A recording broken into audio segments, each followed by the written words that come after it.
पितरों को श्राद्ध दे वे शक्ति देंगे। उच्च स्वभाव संस्कार वाली अशरीर आत्माएं पितर। मरने के बाद क्या होता है? इस प्रश्न के उत्तर में विभिन्न धर्मों में विभिन्न प्रकार की मान्यताएं हैं। हिंदू धर्म शास्त्रों में भी कितने ही प्रकार के परलोक की स्थिति को, वहाँ आत्माओं के निवास का वर्णन किया है। इन मत भिन्नताओं के कारण सामान्य मनुष्य का चित्त भ्रम में पड़ता है कि इस परस्पर विरोधी प्रतिपादनों में क्या सत्य है और क्या असत्य है। इतने पर भी एक तथ्य नितांत सत्य है कि मरने के बाद भी जीवात्मा का अस्तित्व समाप्त नहीं हो जाता, वरन वह किसी न किसी रूप में बना ही रहता है।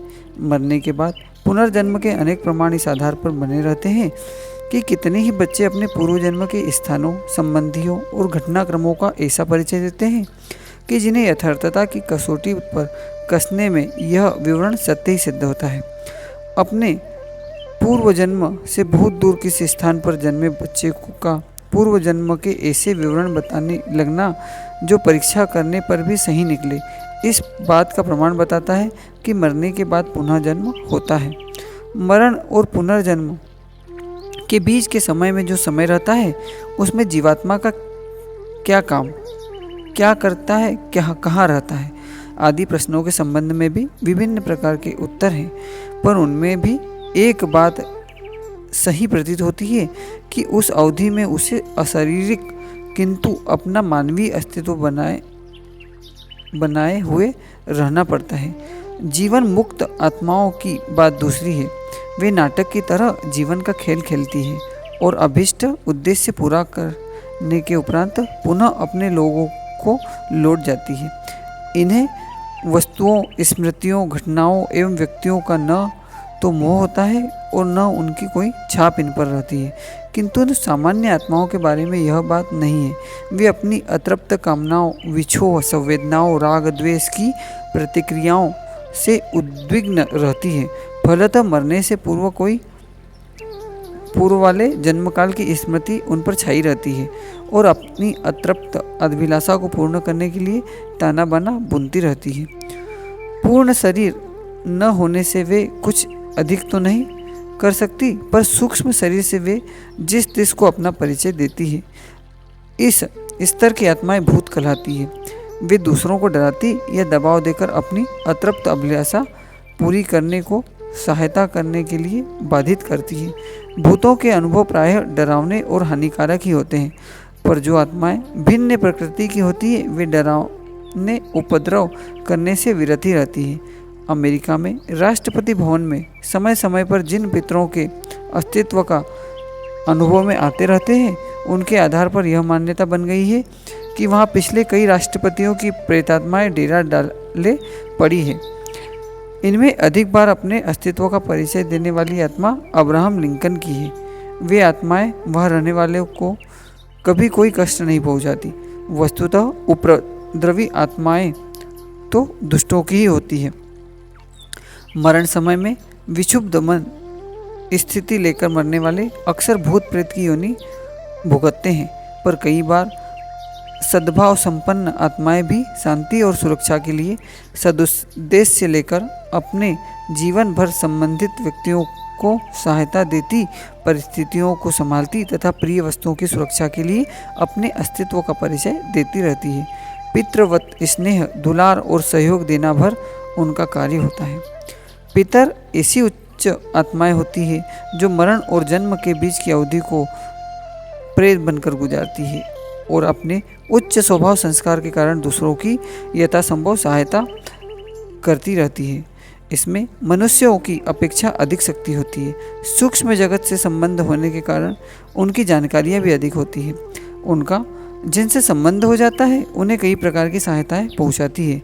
भविष्य ज्ञान होने से वे संबंध लोगों को सतर्क भी करती है तथा कई प्रकार की कठिनाइयों को दूर करने में एवं सफलताओं के लिए सहायता करने का भी प्रयास करती है। ऐसी दिव्य प्रेतात्माएं अर्थात पितर सदासही, सद्भाव संपन्न और सदानुभवी पूर्ण होती हैं। वे कुमार्ग गमिता से असंतुष्ट होती तथा सन्मार्ग पर चलने वाले पर प्रसन्न रहती है। पितर वस्तुतः देवताओं से भिन्न किंतु सामान्य मनुष्यों से उच्च श्रेणी की श्रेष्ठ आत्माएं हैं। वे अशरीरी होती है। देहधारी से संपर्क करने की उनकी अपनी सीमाएं होती है। हर किसी से वे संपर्क नहीं कर सकती। कोमलता और निर्भीकता, श्रद्धा और विवेक दोनों का जहाँ उचित संतुलन सामंजस्य हो, ऐसी अनुकूल भावभूमि ही पितरों के संपर्क के अनुकूल होती है। सर्वसाधारण उनकी छाया से डर सकते हैं, जबकि डरना उनका उद्देश्य नहीं होता है। इसलिए वे सर्वसाधारण को अपनी उपस्थिति का आभास नहीं देती। वे उपयुक्त मनोभूमि एवं व्यक्तित्व देखकर ही अपनी उपस्थिति प्रकट करती और सत्परामर्श, सहयोग तथा सहायता तथा सन्मार्ग दर्शन करती है। अवांछनीयताओं के निवारण, अनीति के निराकरण की सत्प्रेरणा पैदा करने तथा उस दिशा में आगे बढ़ने वालों की मदद करने का काम भी ये उच्चासई पितर आत्माएं करती है। अतः भूत प्रेतों से विरक्त रहने, उनकी उपेक्षा करने और उनके अवांछित अनुचित प्रभाव को दूर करने की जहाँ आवश्यकता होती है, वहीं पितरों के प्रति श्रद्धा भाव दृढ़ रखने, उन्हें सद्भावना भरी श्रद्धांजलि देने तथा उनके प्रति अनुकूल भाव रखकर उनकी सहायता से लाभान्वित होने से पीछे नहीं रहना चाहिए। पितरों के भी अनेक स्तर होते हैं और उसी के अनुरूप वे सहायता करते हैं। श्री G.W. लेडविटर ने अपनी पुस्तक इनविजिबल हेल्पर्स में लिखा है कि 7 लोगों में से ऊपरी 6 लोगों से संबंधित 6 तरह की पितर आत्माएं होती है और प्रत्येक स्तर के दायित्व तथा गतिविधियां भिन्न भिन्न होती हैं। प्रकृति, संस्कार, योग्यता एवं अभिरुचि के अनुरूप ये पितर सहायता एवं मार्गदर्शन का काम करते हैं। श्री जी लेडबिटर ने अपनी उपरोक्त पुस्तक में विश्व के विभिन्न समुदायों में प्रचलित पितरों संबंधी धारणाओं के विवरण प्रस्तुत करते हुए यह स्पष्ट किया है कि पुरानी यूनानी एवं रोमन सभ्यता में ये आस्थाएं जहाँ धूमिल अस्पष्ट धारणाओं के रूप में विद्यमान है, वहीं इजिप्ट, मिस्र तथा चीन की सांस्कृतिक आस्थाओं में पितरों से संबंधित विस्तृत कथाओं तथा कर्मकांडों की विद्यमानता है। इजिप्ट सभ्यता के धर्म ग्रंथों का सार संदर्भ द बुक ऑफ डेड नामक ग्रंथ में संग्रहित है। उसमें पितरों की गतिविधियों को उनके द्वारा दी जाने वाली सहायताओं के सैकड़ों मामले विस्तार से दिए गए हैं, किंतु पितरों की गतिविधियों का निरूपण करने वाले नियम तथा प्रतिक्रिया स्पष्ट रूप में नहीं दी गई है। श्री लेडबिटर ने अपनी पुस्तक में कहा है कि हिंदुओं में श्राद्ध की जो प्रक्रिया प्रतिष्ठित है तथा उनसे संबंधित जो विवरण है वे सर्वाधिक प्रामाणिक एवं वैज्ञानिक है, किंतु जब वे भी मात्र कर्मकांडों के रूप में अवशिष्ट हैं और परंपरागत रीति रिवाज बनकर रह गए हैं, उनके पीछे सन्निहित तत्व ज्ञान को अधिकांश हिंदू भूल चुके हैं।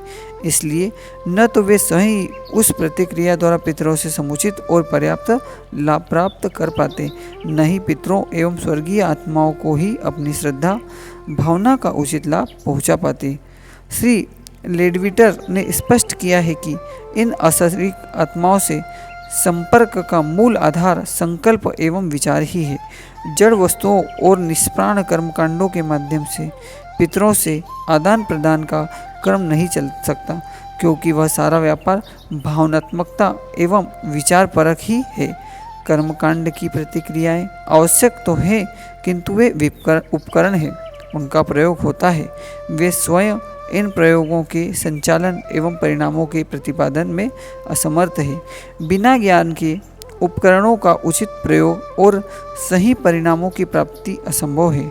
अतः आवश्यकता पितरों की सत्ता के सही स्वरूप को समझने और उनसे संपर्क की पात्रता स्वयं में विकसित करने की है।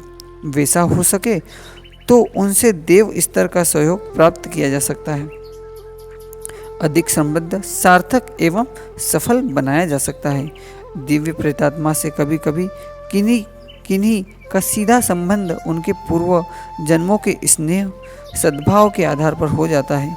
कई बार वे उपयुक्त सत्पात्रों को अनायास ही सहज उदारता व सहायता करने लगते हैं, किंतु ऐसा भी संभव है कि कोई व्यक्ति अपने आप को साधना द्वारा प्रेतात्माओं का कृपा पात्र बना ले और अपने साथ अदृश्य सहायता का अनुग्रह जोड़कर अपनी शक्ति को असामान्य बना ले एवं महत्वपूर्ण सफलताएं प्राप्त करने का पथ प्रशस्त कर ले।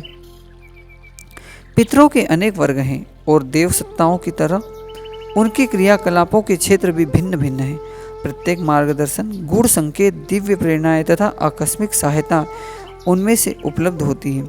विभिन्न से त्राण पाने, सन्मार्ग पर अग्रसर होने और मानवीयता के क्षेत्र को विस्तृत करने, सामाजिक प्रगति का पथ प्रशस्त करने में उनके दिव्य अनुदान देवी वरदान बनकर सामने आ सकते हैं। सूक्ष्म शक्तियों के रूप में वे क्रियाशील ही रहते हैं और अनीति, अत्याचार, अन्याय के क्रम को आकस्मिक अप्रत्याशित रीति से उलट देने की चमत्कारी प्रक्रिया कई बार उनके अनुग्रह से ही संपन्न हुआ करती है। ऐसे श्रेष्ठ पितर सचमुच श्रद्धा भाजन है। इस संदर्भ में एक नया पक्ष और भी है कि वह यह है कि जीव सत्ता अपनी संकल्प शक्ति का एक स्वतंत्र घेरा बनाकर खड़ा कर लेती है और जीव को अन्य जन्म मिलने पर भी वह संकल्प सत्ता उसका कुछ प्राणांश लेकर अपनी एवं स्वतंत्र इकाई बना लेती है और इस प्रकार बनी रहती है मानो कोई दीर्घजीवी प्रेत ही बनकर खड़ा हो गया हो। अति प्रचंड संकल्प वाली ऐसी कितनी ही आत्माओं का परिचय समय समय पर मिलता रहता है। लोग इन्हें पितर नाम से देव स्तर की संज्ञा देकर पूजते पाए जाते हैं। वे अपने अस्तित्व का प्रमाण जब तक इस प्रकार देते रहते हैं कि आश्चर्यचकित रह जाना पड़ता है। इतने पुराने समय में उत्पन्न हुई वे आत्माएं अभी तक अपना अस्तित्व बनाए हुए हैं। यह प्रेत विद्या के लोगों के लिए भी अचंभे की बात है, क्योंकि वे भी प्रेत योनि की स्वल्पकालीन मानते हैं। अब उन्हें भी एक नए पितर वर्ग का मान्यता देनी पड़ी है, जो मात्र भूत प्रेत नहीं होते वरन अपनी प्रचंड शक्ति का दीर्घ काल तक परिचय देते रहते हैं। हजारों वर्ष पूर्व उत्पन्न आत्माएं अभी तक प्रेतात्माएं में ही हो, यह मानना असंगत और असमीचीन है। वे अभी तक निश्चय ही नए जन्म लेकर नई गतिविधियों में जुट चुकी होगी। ऐसी स्थिति में यही स्पष्ट होता है कि प्रचंड संकल्प सत्ता जीवात्मा की प्राण शक्ति ओ का एक अंश लेकर एक नई ही शक्तिशाली इकाई बना डालती है। यह प्राणवेग से भरपूर सत्संकलात्मक इकाई अपनी आवेग की सामर्थ्य के अनुसार ही एक निश्चित समय तक सक्रिय रहती है। वह समय उस प्राण सत्ता के लिए कुछ अधिक न होते हुए भी हमारे लिए हजारों वर्षों का होने से हमें चमत्कारिक लग सकता है। संकल्प सत्ता के साक्षात विग्रह स्वरूप ये पितर इकाइयाँ अपनी संरचना में सन्निहित तत्वों के अनुरूप ही गतिविधियाँ करती हैं, अन्य नहीं। अर्थात ये कुछ सीमित प्रयोजनों में ही मददगार हो सकती है। प्रयोजनों के लिए जिन ढांचों से इन संकल्प सत्ताओं का परिचय लगाव तथा उनकी पूर्ति में वे विशेष सहायक सिद्ध हो सकती हैं। प्रार्थना, उपासना, ईश्वर आराधना, सामाजिक कर्तव्य विशेष आदि में आकस्मिक सहायता के रूप में ऐसी ही पितर सत्ताओं का अनायास अनुग्रह बरसा करता है। पितरों के ऐसे अनुग्रह, अनुदान, संकल्प की प्रखरता, सत्प्रवृत्तियों से अनुराग और विराट करुणा के परिणाम होते हैं। ये देवी तत्व न केवल पितरों की विशेषता होती है, अपितु तो मनुष्य की भी वास्तविक विभूतियाँ हैं। सामान्य स्थिति में आकर्षण, अपनत्व का प्रभाव मृत्यु के तत्काल बाद ही देखा जाता है। नेपोलियन बोनापार्ट को अपनत्व का प्रभाव मृत्यु के तत्काल बाद ही देखा जाता है। नेपोलियन बोनापार्ट को अपनी माँ से गहरा प्यार था। जिस समय उसकी मृत्यु हुई, उसकी माँ उससे सैकड़ों मील दूर थी। वह फ्रांस में था, माँ रोम में।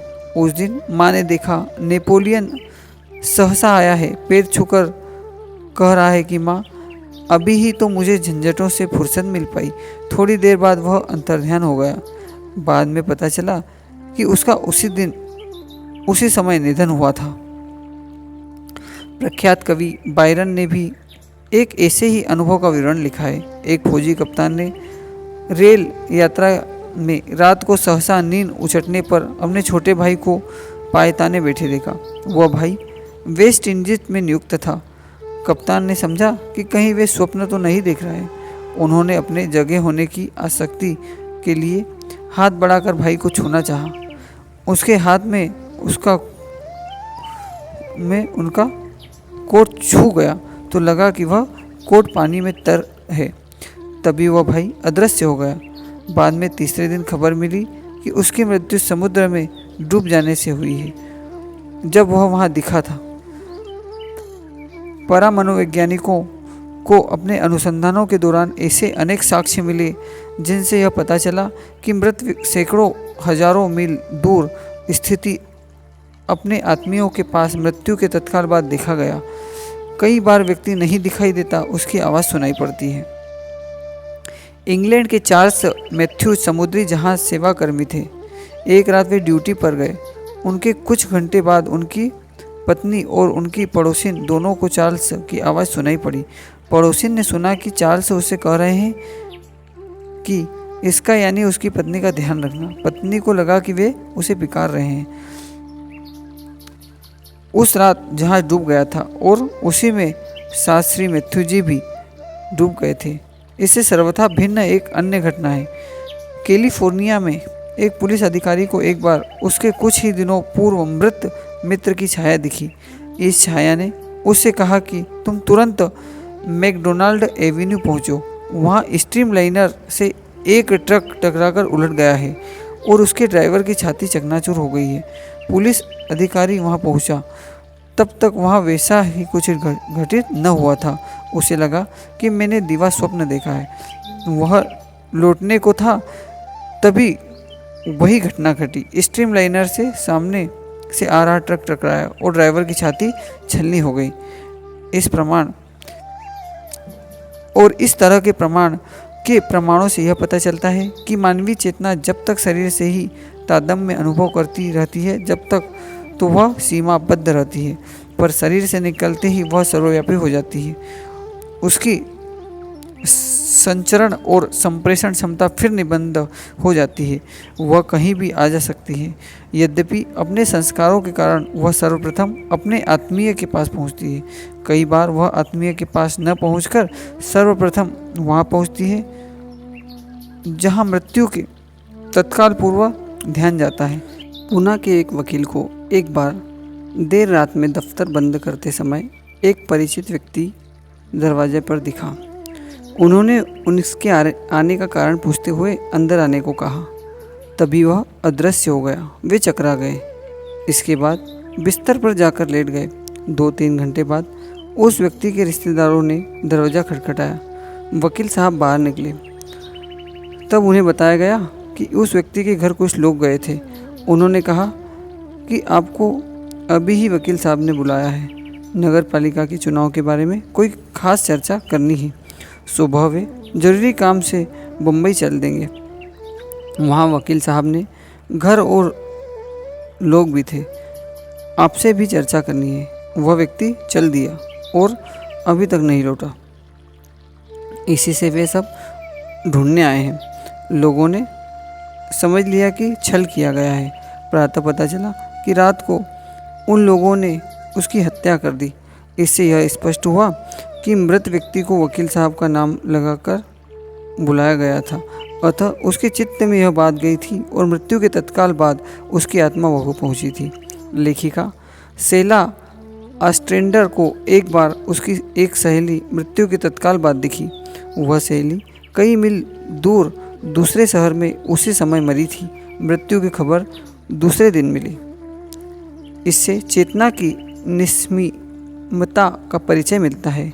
ऐसा नहीं है कि मृत्यु के उपरांत ही मानवीय चेतना इस प्रकार निर्बद्ध होती है, वरन यदि संकीर्णता के कारण मानसिक बंधन दूर न किए जाए तो जीवित अवस्था में भी चेतना की इन शक्तियों का अनुभव किया जा सकता है और लाभ उठाया जा सकता है।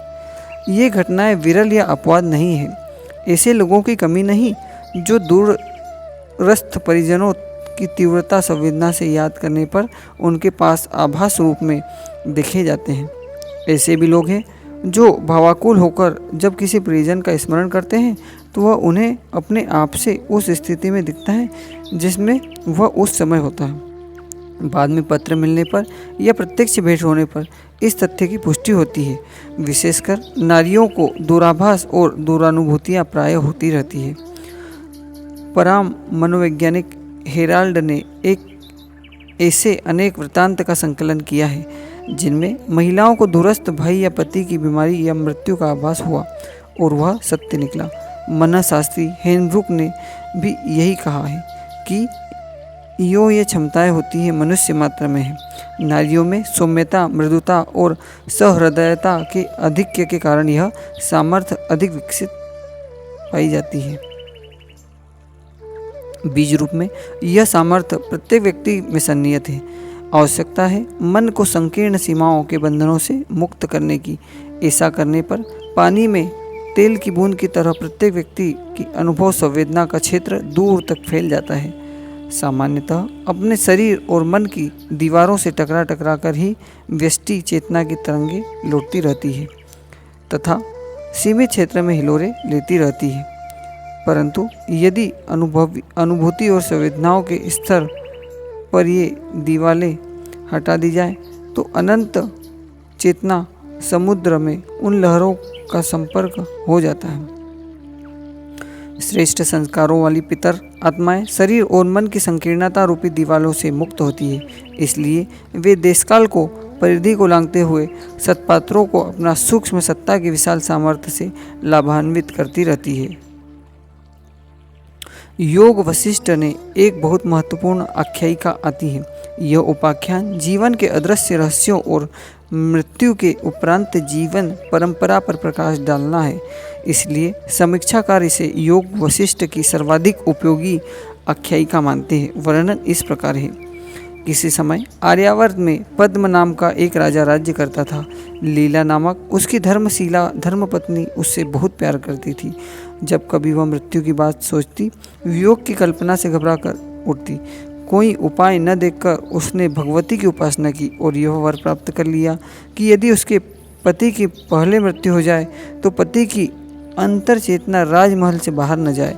सरस्वती ने यह भी आशीर्वाद दिया कि तुम जब चाहोगी अपने पति से भेंट भी कर सकोगी।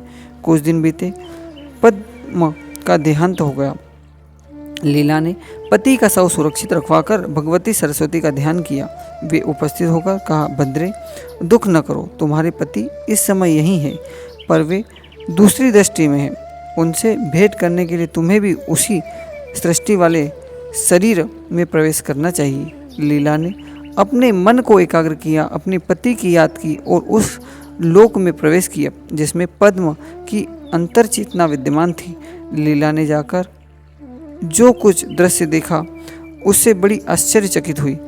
उस समय सम्राट पद्म इस लोक के 16 वर्ष के महाराज थे और एक विस्तृत क्षेत्र में शासन कर रहे थे। लीला को अपने ही कमरे में इतना बड़ा साम्राज्य और एक ही क्षण में के भीतर 16 वर्ष व्यतीत हो गए देखकर बड़ा विस्मय हुआ। भगवती सरस्वती ने समझाया, भद्रे, हे लीला, जिस प्रकार केले के तने अंदर एक बाद एक परत निकलती चली जाती है, उसी प्रकार प्रत्येक सृष्टि के भीतर नाना प्रकार की सृष्टि क्रम विद्यमान है। इस प्रकार एक के अंदर अनेक सृष्टियों का क्रम चलता रहता है। संसार में व्याप्त चेतना के प्रत्येक परिमाणु में जिस प्रकार स्वप्न लोक विद्यमान है, उसी प्रकार जगत में अनंत द्रव्य के अनंत परमाणु के भीतर अनेक प्रकार के जीव और उनके जगत विद्यमान हैं। आपके कथन की पुष्टि में एक जगत दिखाने के बाद कहा, देवी, तुम्हारे पति की मृत्यु 70 वर्ष की आयु में हुई है, ऐसा तुम मानती हो। इससे पहले तुम्हारे पति एक ब्राह्मण थे और तुम उनकी पत्नी।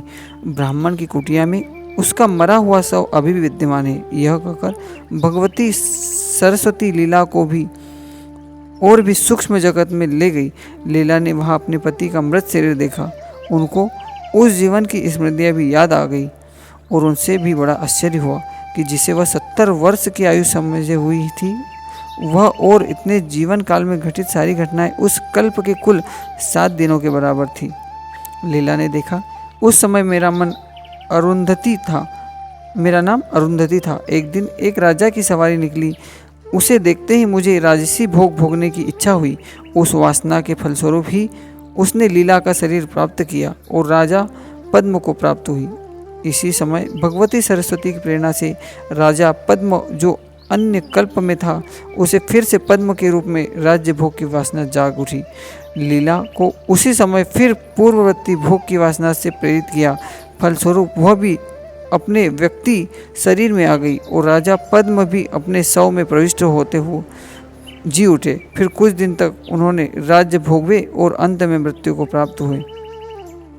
इसी एक आख्यायिका से आत्मा की अकूल सामर्थ्य, देश काल की सापेक्षता, संकल्प की प्रचंड शक्तिमत्ता और जगत की अनंत स्वरूपता, रहस्यमयता सभी पर सुंदर प्रकाश पड़ता है। हजारों वर्षों के उपरांत भी पितर सत्ताओं का सक्रिय रहना देश काल की सापेक्षता और संकल्प शक्ति की प्रखरता का परिणाम है। उनका सर्वव्यापी हो सकना और विशिष्ट सामर्थ्य संपन्न होना आत्मसत्ता की अकूत सामर्थ्य पर प्रकाश डालता है तथा इसी जगत में हमारे इर्द गिर्द उनकी विद्यमानता जागतिक संरचना की विलक्षणता को प्रकट करती है। संकल्प साधना और श्रद्धा भावना से इन पितरों सत्ताओं से संपर्क साधा जा सकता है और लाभ उठाया जा सकता है। ओम शांति।